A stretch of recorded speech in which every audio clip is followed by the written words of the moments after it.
Provérbios 31, do verso 10 em diante. Mulher virtuosa, quem a achará? O seu valor muito excede o de finas joias. O coração de seu marido confia nela, e não haverá falta de ganho. Ela lhe faz bem e não mal, todos os dias da sua vida.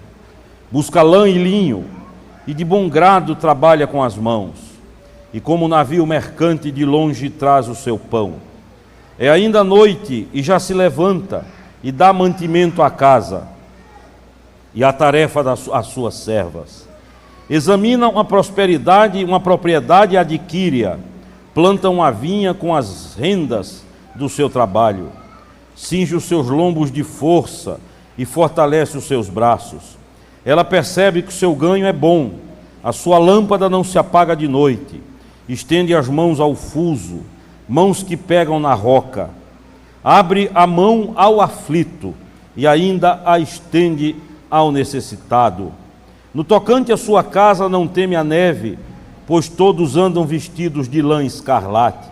Faz para si cobertas, veste-se de linho fino e de púrpura. Seu marido é estimado entre os juízes quando se assenta com os anciãos da terra. Ela faz roupas de linho fino e vende-as, e dá cintas aos mercadores. A força e a dignidade são os seus vestidos, e quanto ao dia de amanhã não tem preocupações. Fala com sabedoria, e a instrução da bondade está na sua língua. Atende ao bom andamento da sua casa, e não come o pão da preguiça.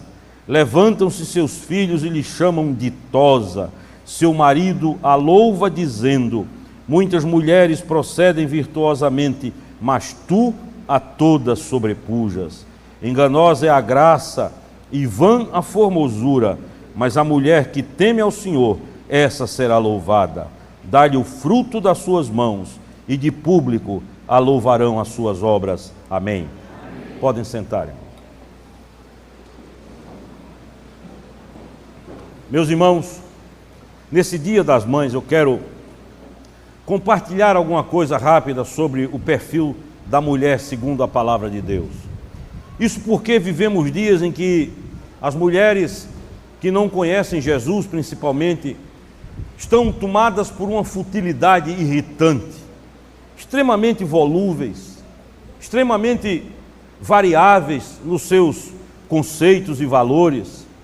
É necessário que nós recorramos à palavra de Deus para que saibamos qual o perfil, o que a Bíblia diz a respeito da mulher virtuosa.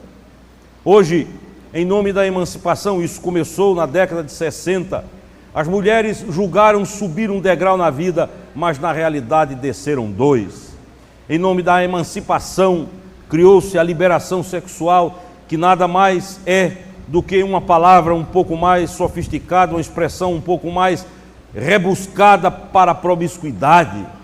Em nome dessa liberação, elas desceram ao nível dos homens e passaram a frequentar os bares e a compartilhar vícios, e passaram a ser desonradas, quando na verdade deveriam ser honradas. Há muitos e muitos anos, há 20 séculos quase atrás, antes do Senhor Jesus vir, as mulheres eram absolutamente coisificadas, objetos. Ainda hoje no Oriente Médio e em alguns países da África, quase todos na verdade, elas são tratadas como seres inferiores. E algumas revoluções foram extremamente necessárias e até algumas sangrentas para que elas tivessem direito a coisas elementares como o voto, o direito de ir e vir, o direito de mostrar o rosto, o direito de opinar, o direito de dizer alguma coisa. E torna-se absurdo o fato de que mesmo hoje, em pleno século XXI, em países até do primeiro mundo, elas são discriminadas, quando numa jornada de trabalho igual a do homem ganham menos, às vezes até 30% a 40% menos pelo mesmo trabalho que fazem. Jesus acabou com isso. O cristianismo emancipou, o cristianismo trouxe a mulher a um patamar de dignidade, de honra. Paulo, escrevendo as suas cartas, ele diz que agora em Jesus não há mais segregação racial, e isso está na expressão de que não há judeu nem grego. Ele diz que não há mais segregação social, porque ele diz que agora não há rico nem pobre. E ele diz que não há nenhuma segregação do tipo gênero humano, porque ele diz não há homem nem mulher, mas todos são um em Cristo Jesus. A realidade da igreja de Corinto, por uma questão cultural, levou durante 20 séculos quase os estudiosos da Bíblia a interpretarem de forma equivocada um contexto meramente local, que fazia com que as mulheres não falassem na igreja, quando na realidade isso não é um princípio bíblico necessário, mas é uma expressão de uma cultura, de um contexto, numa cidade contaminada, prostituída, numa das cidades mais podres que a civilização humana já conheceu, e as repressões tinham que haver no ponto de vista cultural, e uma das mais contundentes era fazer com que elas se calassem e falassem apenas em casa, para não serem confundidas com as meretrizes que veiculavam pelas ruas de Corinto. E isso foi trazido para dentro da igreja, apenas para não causar um choque cultural que poderia provocar escândalo, poderia trazer espanto. Então os pastores de Corinto orientavam as mulheres para que não causassem choque, escândalo na cidade, se contivessem. Mas isso não poderia ser transformado num princípio cristalizado, rígido e engessado, como foi por alguns estudiosos da palavra de Deus. A mulher, com o passar dos anos, perdeu-se no meio da multidão. Foi mais coisificada do que nunca. Cedeu aos argumentos da imoralidade. Cedeu a todas as seduções do mundo moderno. Mas ainda hoje a palavra de Deus, neste capítulo que nós acabamos de ler, traça o perfil da mulher virtual. E, meus irmãos, é interessante que nesse texto não há nenhuma orientação ou limitação quanto à roupa, quanto à vestuária, quanto ao cabelo, quanto às coisas, às joias, a essas bobagens que a tradição evangélica em alguns setores criou para castrar, para cercar, para limitar. E às vezes me parece que pessoas que assim pregam nunca leram a Bíblia, ou se leem a Bíblia estão lendo alguma outra tradução que para mim veio da lua e não é da terra. Porque uma das coisas mais bonitas no texto sagrado é quando Isaac se aproxima de Rebeca para tomá-la como esposa e a cobre de joias. É assim que Abraão faz com Sara. O grande problema das joias não está nas joias, mas quando elas são compradas sem o dinheiro para serem compradas, quando se contrai uma dívida ou quando a pessoa passa o limite da sensatez e entra na faixa do ridículo. Mas usadas com sobriedade, roupas e joias não tem nada a ver, porque a Bíblia não se preocupa com figurinos, mas com o coração de quem usa roupa, em nome de Jesus. Então vamos ver aí qual é o perfil dessa mulher que a palavra de Deus diz. Com relação ao seu caráter, diz a palavra aí no capítulo 31, no verso 11, que ela é uma mulher que merece confiança. Olhe, observem o que diz o verso 11: o coração do seu marido confia nela. Ela merece confiança. No mundo de desconfiança, de traição, no mundo em que não se pode mais dar as costas para ninguém, no mundo em que as pessoas conspiram, tramam, a mulher bíblica, a mulher virtuosa, não importa com que roupa ande, que tipo de cabelo tenha, que maquiagem use, isso vai depender do gosto dela, mas há um traço de caráter que a define e que a diferencia das mulheres do mundo, é que ela merece a confiança do seu marido, amém? Seu caráter é definido, ela pode ser olhada nos olhos, ela pode ser encarada, ela pode ser fitada, ela pode ser cobrada, porque há um princípio estabelecido, enraizado no seu caráter, e o seu marido sabe que pode confiar nela, amém? Alguns anos atrás eu trabalhava na Casa Civil do governo e fui para umas inaugurações a uns 400, 500 quilômetros da capital, e havia ali um chefe político, quase analfabeto, mas um líder extraordinário, e que tinha um linguajar muito próprio dele. Ele chamava todo mundo de meu cachorrinho. Podia ser o governador, ele chamava de meu cachorrinho. E uma vez conversando comigo, ele disse: olha, há 3 desgraças no mundo: o câncer, a AIDS e uma mulher ruim. E antes que eu entrasse na conversa, ele emendou e disse: mas olha, das 3 a pior é a mulher ruim. E eu me lembrei desse texto aqui, que a mulher que tem o perfil bíblico, ela merece a confiança do seu marido. Coisa boa é quando ele pode se ausentar, viajar sem ter medo da sombra. Saber que ali está alguém que, por seu compromisso com o reino de Deus, merece a sua confiança. Amém? Segundo lugar, ela é firme e decidida. Vejam o que diz o verso 17. Cinge os seus lombos de força e fortalece os seus braços. Ela não é, desculpa a expressão, uma Maria vai com as outras. Ela não é uma pessoa cuja opinião depende do dia, da forma como acorda. Ela não se veste de acordo com fulana ou cicrana. Ela não fala de acordo com a Rede Globo. Ela não tem expressões tiradas da novela O Clone, porque o seu compromisso, as suas opiniões e as suas convicções estão firmadas na palavra de Deus. Ela é firme e decidida. Ela é absolutamente imutável. Já disse alguém que uma mulher firme e decidida é como um rochedo em frente ao mar, onde as ondas batem violentamente, mas ali se quebram e dali voltam, porque não há nada mais bonito do que a firmeza e a decisão de uma mulher. Em terceiro lugar, amados irmãos, diz a palavra de Deus que ela é responsável em todas as horas. Ela não tem crises de responsabilidade. Observem o que diz a segunda parte do verso 18. A sua lâmpada não se apaga de noite. Está sempre acesa. Está sempre vigilante. Está sempre olhando. Uma das coisas mais bonitas nas mães é que a gente percebe que elas estão atentas 24 horas por dia. Não há como desligá-las quando elas são responsáveis. A mulher bíblica, segundo esse texto, ela está sempre atenta, ela está sempre acesa, ela é responsável toda hora.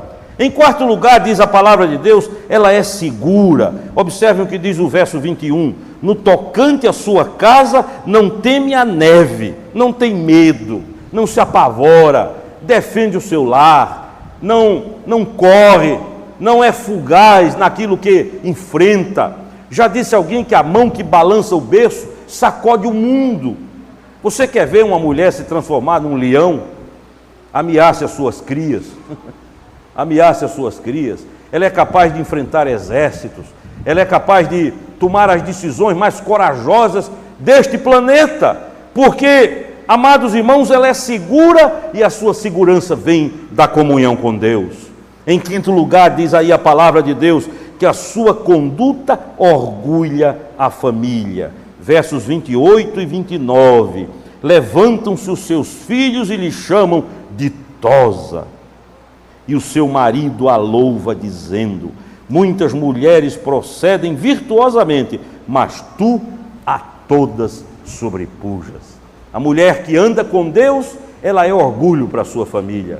A palavra de Deus diz que quando ela não age assim, ela é como podridão para os ossos.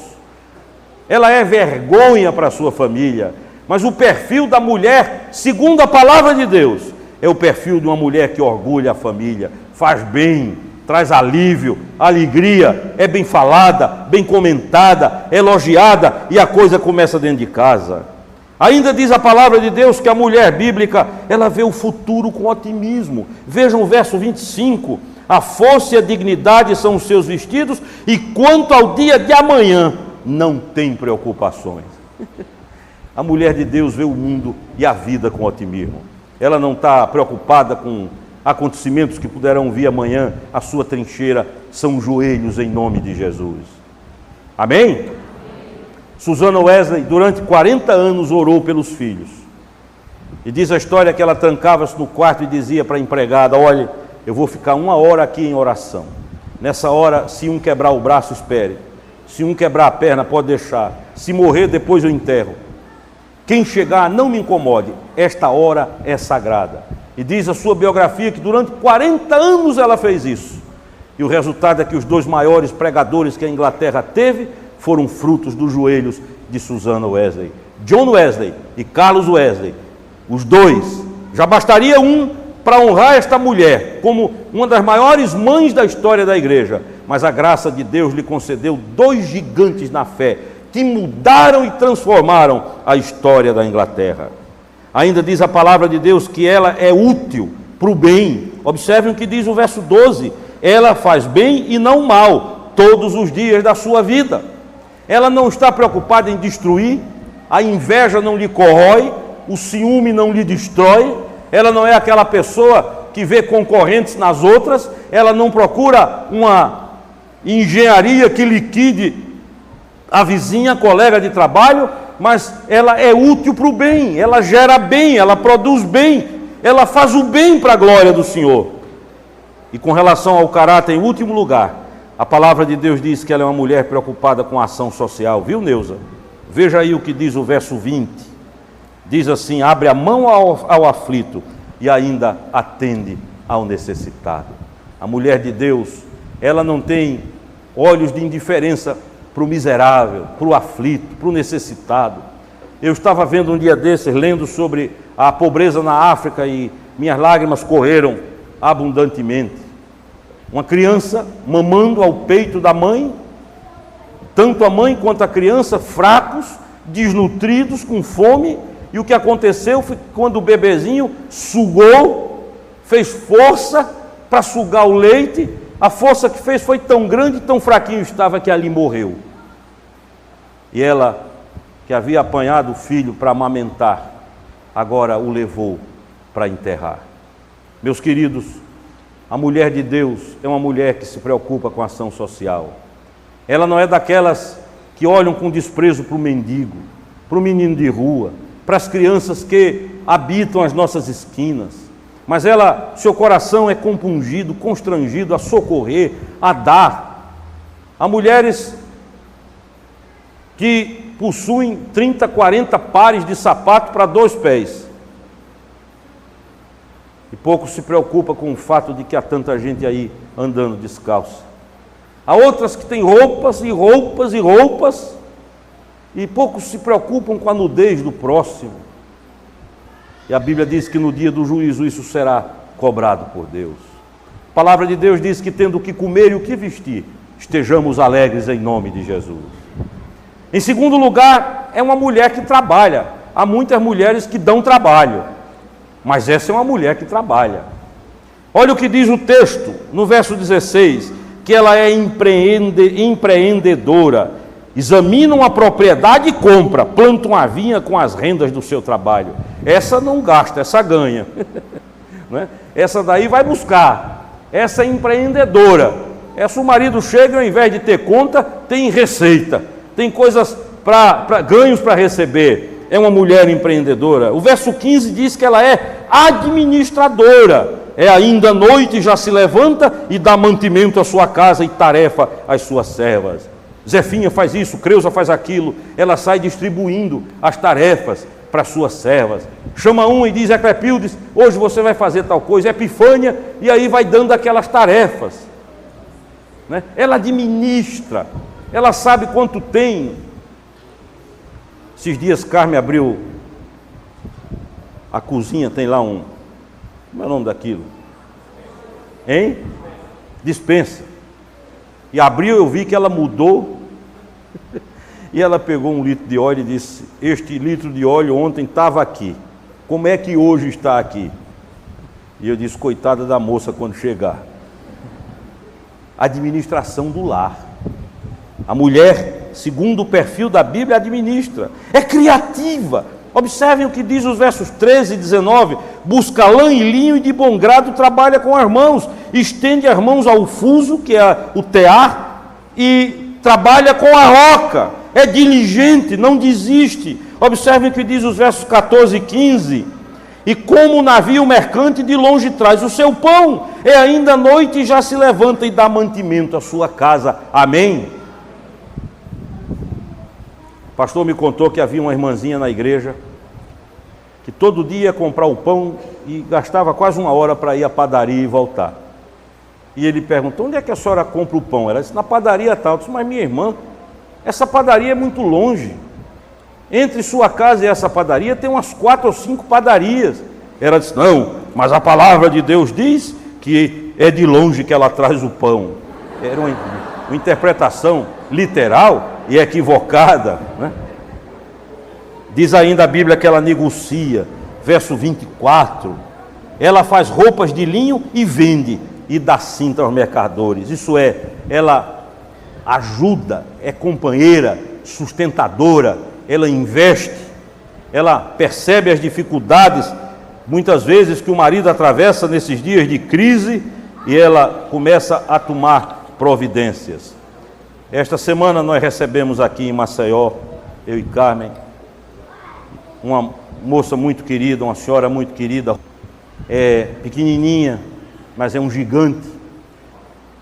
Durante 18 anos trabalhou no Palavra da Vida, administrando, mas nos contou as crises da sua vida. Um belo dia,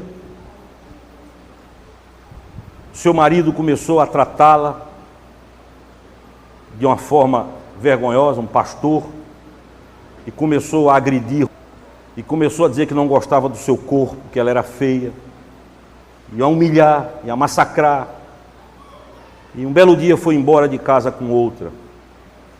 E ela contou para a gente, muito emocionada, que ficou com 2 crianças, 7 e 5 anos. E ela disse que os meninos pegavam umas caixinhas e enchiam de bala, de bombom, e iam para a frente da casa, ficavam no portão vendendo as balinhas para ajudar a mãe.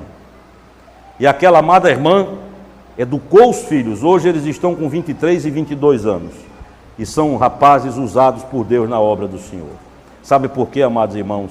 Porque cumpriu-se na vida dela isso que nós acabamos de ler. Busca lã e linho, e de bom grado trabalha com as suas mãos. Amém? Não se entrega, não desaparece, não rui. A tragédia atropelou, a desgraça passou por cima dela, mas a vida foi vivida e é vivida, e produz para o reino de Deus. Amém? Mas sobre tudo isso, encerro dizendo 3 coisas que esse texto diz. Se a mulher não conseguir ser nada disso, ou pouco disso, se ela conseguir ser 3 coisas, 4 coisas que o texto diz, já basta. Primeiro, ser mulher. Versos 11, 23 e 29, diz assim, né? A palavra de Deus: seu marido é estimado entre os juízes por causa do testemunho dela. E o verso 29 diz que ela a todas sobrepuja. Ela sabe ser mulher. Nessa crise de feminilidade, eu costumo dizer, cada dia há menos fêmeas no mundo, porque as mulheres estão masculinizadas. Desgraçadamente, houve uma modelo europeia que causou muito sucesso, e era uma mocinha chamada Twig, que era horrorosa. Para ser feia, ainda tinha que ficar mais bonita. E ela influenciou muita gente. Isso desembocou numa onda horrorosa, e as mulheres foram perdendo a feminilidade. Mas a palavra de Deus diz que a mulher tem que ser mulher, tem que ser fêmea, feminina, e que isso é um princípio e um postulado da palavra de Deus. Portanto, cultive, esmere-se em ser feminina, em nome de Jesus.